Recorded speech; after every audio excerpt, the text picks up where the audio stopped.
नमस्कार मंडळी, रामेश्वरी येरमे यूट्यूब चॅनलमध्ये आपणा सर्वांचं स्वागत आहे। केंद्र प्रमुख स्पर्धा परीक्षा 2025 मध्ये आयोजित करण्यात येत आहे।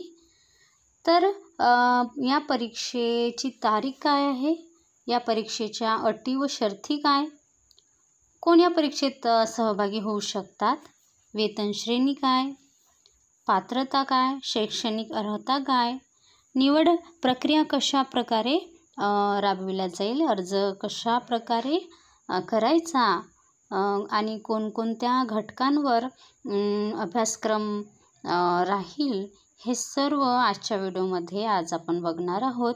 तत्पूर्वी आपण जर माझ्या चॅनलवर नवीन असाल तर चॅनलला सबस्क्राईब करा।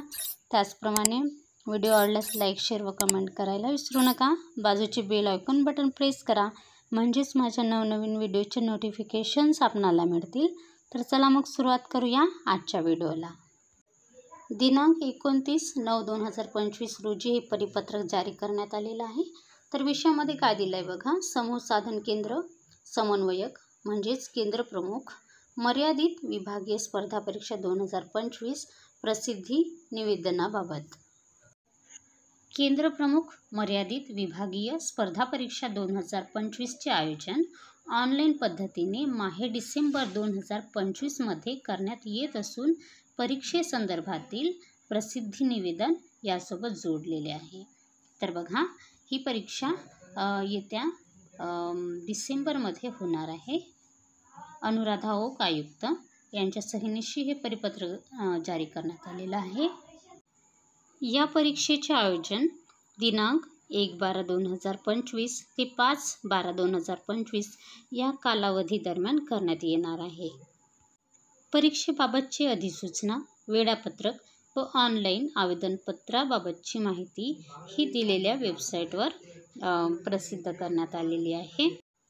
पदनाम दिलेलं आहे, वेतन श्रेणी दिलेली आहे, पदसंख्या ही 2410 दिलेली आहे। जिल्हावाईज पदांची संख्या दिलेली आहे। काही जिल्ह्यात उर्दू माध्यमांची पदे सुद्धा दिलेली आहेत। दिव्यांग व्यक्तीसाठी सुद्धा पदे दिलेली आहेत। आपण बघून त्याचा स्क्रीनशॉट काढू शकता। सर्व जिल्ह्यांची पदसंख्या दिलेली आहे। सर्व विभाग सुद्धा देण्यात आलेले आहेत। एकूण 34 जिल्ह्यांमध्ये ही केंद्र प्रमुखांची भरती होणार आहे। पदसंख्येमध्ये बदल होण्याची सुद्धा शक्यता दर्शवलेली आहे।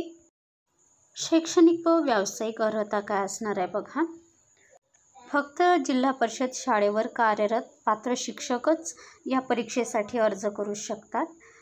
नगर परिषद, नगरपालिका, मनपा, खाजगी संस्थांमधील शिक्षक कर्मचारी या परीक्षेकरिता अर्ज करू शकत नाहीत। उमेदवारांनी कोणत्याही मान्यताप्राप्त विद्यापीठाची BA, BCom, BSc ही पदवी उत्तीर्ण होणे आवश्यक आहे।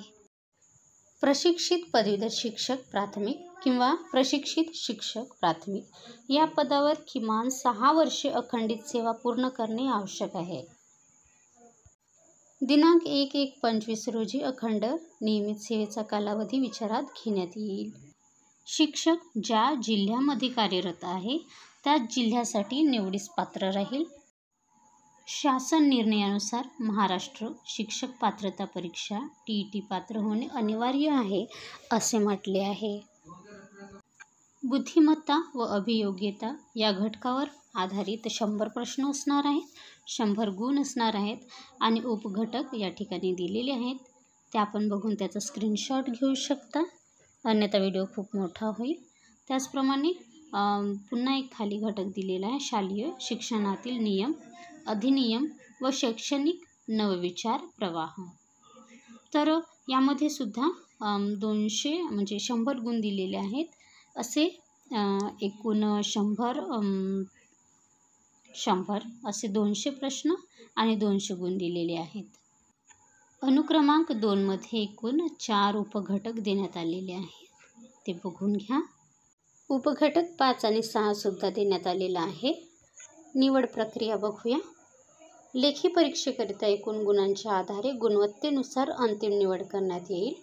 जाहिरातीमध्ये नमूद अर्हता, पात्रतेविषयक अटी किमान असून किमान अर्हता धारण केली म्हणून उमेदवार शिफारशीसाठी पात्र असणार नाही असं म्हणण्यात आलेलं आहे. बघा, भरती प्रक्रियेदरम्यान अंतिम शिफारस यादी तयार करताना समान गुण धारण करणाऱ्या उमेदवारांचे क्रमवारी ही शासन निर्णय दिनांक 5/10/2015, शासन पूरक पत्र दिनांक 2/12/2017 तसेच शासनाने वेळोवेळी दिलेल्या सूचनेनुसार निश्चित करण्यात येईल. दिलेल्या लिंकवर जाऊन उमेदवाराला परीक्षेसाठी अर्ज करायचा आहे. सर्व बघून घ्या.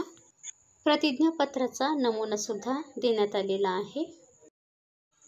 परीक्षा शुल्क सर्व संवर्गातील उमेदवारास 950 रुपये, दिव्यांग उमेदवारास 850 रुपये. ऑनलाईन अर्ज सादर करण्यासाठी वेबसाईट लिंकसुद्धा देण्यात आलेली आहे आणि विहित कालावधीसुद्धा देण्यात आलेला आहे. प्रवेशपत्र दिलेल्या संकेतस्थळावर उपलब्ध करून देण्यात येईल. सर्व माहिती आपणास कळलीच असेल. आजच्या व्हिडिओमध्ये एवढंच. पुन्हा भेटूया नवीन परिपत्रकासह, नवीन व्हिडिओसह. धन्यवाद.